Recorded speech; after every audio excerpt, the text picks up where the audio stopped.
How funny would it be if I just, you know, the chair snaps right now?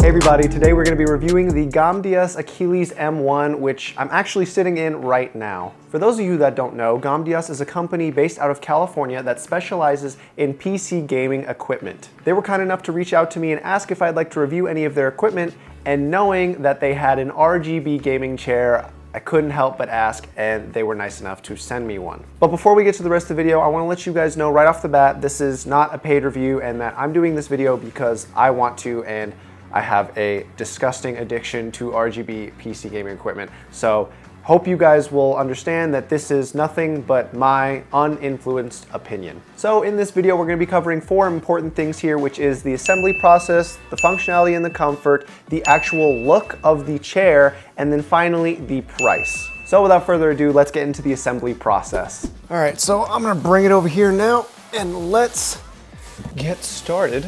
Oh. As you guys can see, this is a pretty big package. It is pretty heavy, so if and when you guys do order this, just expect for it to be very difficult to move this around by yourself. I think it's around 150 pounds, if that.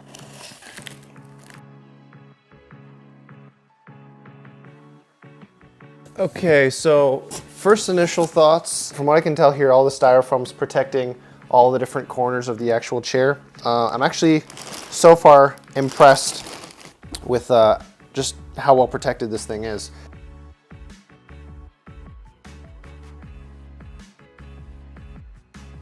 Step number 1, it tells us we gotta start with the wheels. All right, sounds simple enough.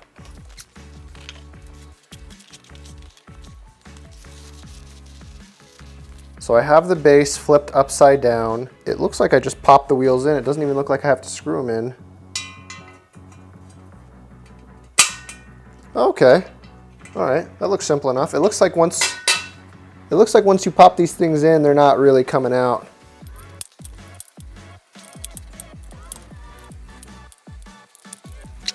So this little cover here for the wheels is to actually block off all the different spots, because it looks like this chair was welded together. So they have this little plastic cover to block that up. That's a nice added additional design. Step number 2, it looks like we get the base of the chair and we have to remove bolts before attaching mechanism, base support, and armrest. All right.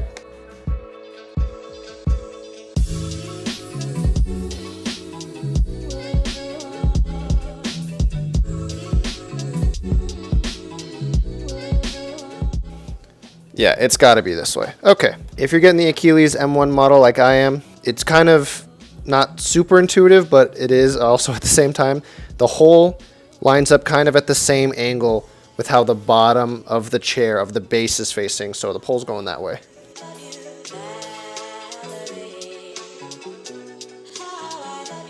Okay, so now I'm unscrewing the 4 screws for, I think, the left armrest, and then I'm gonna do the same thing on the right side, and then I'm gonna screw them all in. Then I think I'm ready to move on to step number 3.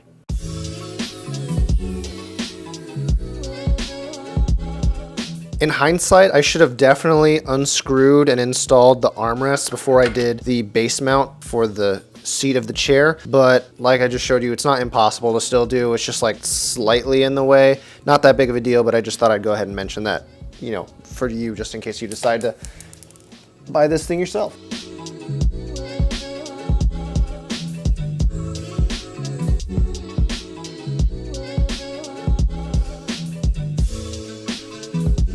Okay, so now we're completely done with step number 2, and now we're moving on to step number 3, where we connect the metal pole from the base of the chair to the wheels. So there is actually nothing, you know, that you screw in. It just looks like, because of the way the metal shaft is shaped, that the wheels will actually stop automatically and can't get pushed any farther up the pole. So it looks like now we just flip this thing over.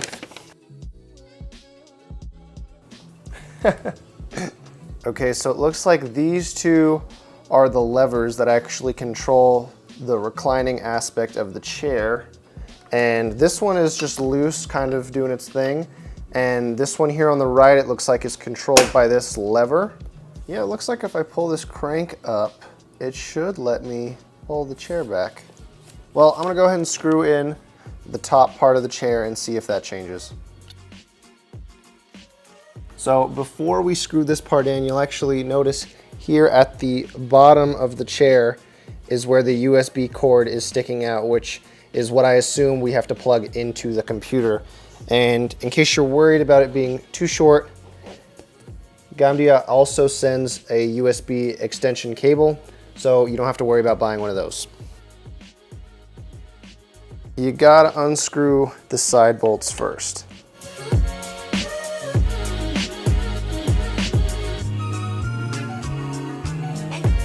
Okay, so now that we've unscrewed both sets of screws on the side, we're gonna go ahead and slide this thing in to the pre-cut holes. And now we are going to screw all of them back in. Okay, I just figured it out. So quick tip, when you're screwing these screws back into the sides to get the backrest on there, you actually can't just do it with it slid on like you think you can. What you have to do is you actually have to pull this chair a little bit farther back, because when you slide the backrest onto the two mounts on the base of the chair, it kind of leans forward too far, so the hole doesn't match up correctly for you to screw it in. But if you pull it back and just apply a little bit of pressure back, like what I'm trying to do now, and then push it in to screw it in, I should be able to get it here. Yeah, there we go. Yeah.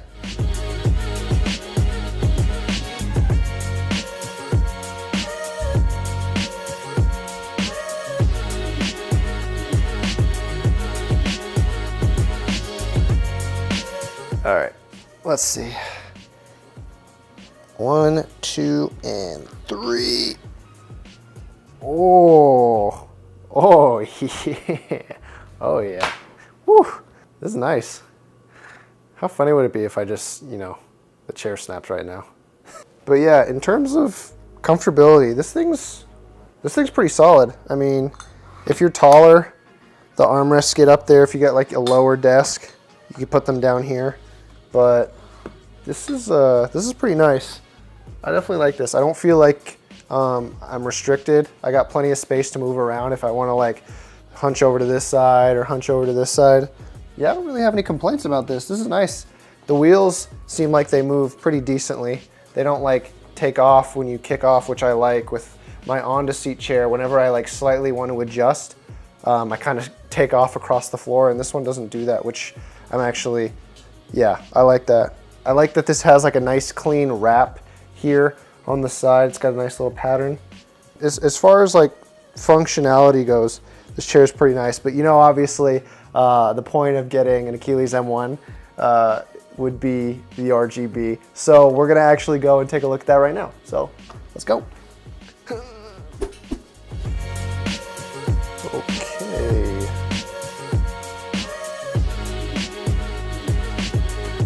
Okay, I think this thing looks pretty sick.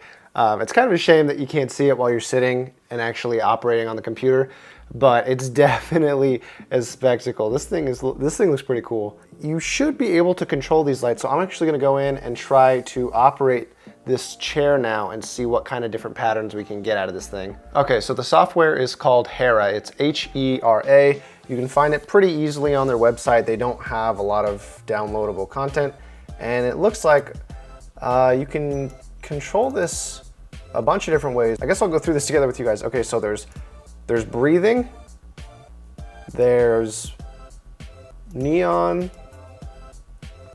blink, 7 color wave,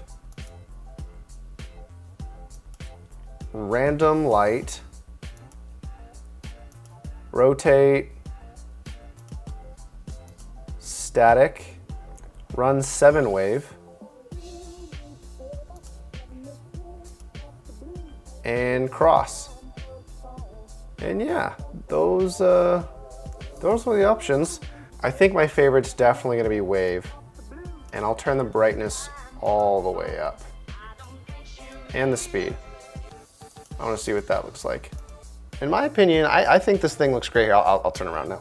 So to wrap this review up, let's go over the 4 important points. Number 1, the assembly process. On a scale of 1 to 10, with 10 being the hardest, this overall build process for the chair came in at a 3. I will definitely re-emphasize, like I talked about earlier in the video, that actually screwing the backrest into the supporting levers on the side was definitely not the easiest thing, and it took some fidgeting around before I could actually get it to work. But other than that, putting this thing together was a breeze. Number 2 is functionality and comfort, and I will honestly say that I find this chair to actually be slightly more comfortable than my on-the-seat gaming chair. There are 2 major reasons I say that. Number 1 being that this chair actually has better ventilation for long periods of sitting. So if you do sit in your chair for long periods of time like I do, and you do sometimes get leg sweat, I've used this chair for the full day now and I haven't had that issue like I have with my on-the-seat chair. Number 2 is that the pillows that actually came with the GAMDIAS gaming chair are actually a lot more comfortable than the ones that came with my on-the-seat chair. I would definitely say when I use this thing, I won't be using the head pillow just because I like to have my head farther back. But for the lower back support pillow, I can definitely see myself using this long term. And for the rest of the architecture of this chair, I wouldn't say that it's any better or any worse than my on-the-seat or any other gaming chair that I've experienced. It's actually very identical, but I would definitely say that the material that this is made out of, the ventilation, as well as the backrest pillow is better than anything I've experienced. So in terms of functionality and comfortability, out of 10, I would definitely give this chair an 8. Number 3, the overall look and aesthetic. This chair is a little bit slimmer than most gaming chairs, and I would say when I personally am looking to get one, if I'm looking just for the look, I do like something a little bit thicker and a little bit bulkier, but it's definitely not so thin that this is going to get confused with a larger office chair. And as for the RGB lighting, I would definitely say that I am a fan. That doesn't go without saying that in the future, I would definitely like to see some company out there work in the RGB lighting almost into the stitches and kind of have just like the full architecture embedded with LED lights. But the fact that GAMDIAS has actually gone so far as to just incorporate the RGB lighting into this chair in general, I definitely think that it makes it stand out from the competition. Earlier in the video when we went through the different patterns that this chair actually had, because of the lighting that I had projected onto the chair, it definitely didn't do many favors for it and make it look as good as the lights actually do look in real life. I turned the lights out for the shot that you're gonna look at right now, and honestly, I would say that the lights on this chair do look amazing, especially if you have it in the right lighting. Unfortunately, you'll never actually be able to see the RGB lighting when you're sitting in the chair, which I think is kind of an interesting design. So this chair is definitely something that I would say suits better for LAN party situations where you're going to be showing off to other individuals who have the same enthusiast taste that you do. But overall, all things considered, when I look at the stitching, the lighting, the actual face and body of the chair, I would give this thing an 8 out of 10. And finally, the price. The Achilles M1 comes in at just over $300, and you can find it at Newegg, Best Buy, or Amazon, and don't worry, I will put links in the description. Now, if you're one of those people that just desperately wants a gaming chair just to say that they have one, yeah, there are some chairs out there that are just over $100 that aren't brand name and have okay made quality. But if you're going to be looking at a chair like this or other brand name chairs that other streamers and professional gamers use, they all actually tend to cost around the same price point for the Achilles M1, which is just over $300. So if you are an RGB fanatic and PC gaming enthusiast like myself, then why not get a chair that actually comes with the RGB lighting, because most chairs that do cost just over $300 do not come with that, if not all of them. So taking into consideration that this chair does come with the additional RGB lighting feature and is priced around what you should expect to pay for a brand name gaming chair, I'm gonna give this price a 6 out of 10. So that wraps up the review. If you have any questions on this specific model, go ahead and leave them in the comments below. Or if you just want to let me know your thoughts, or if you're going to even buy one, go ahead and leave those in the comments. I appreciate your time, and as always, thank you so much for watching, and have a great day. Oh, yes.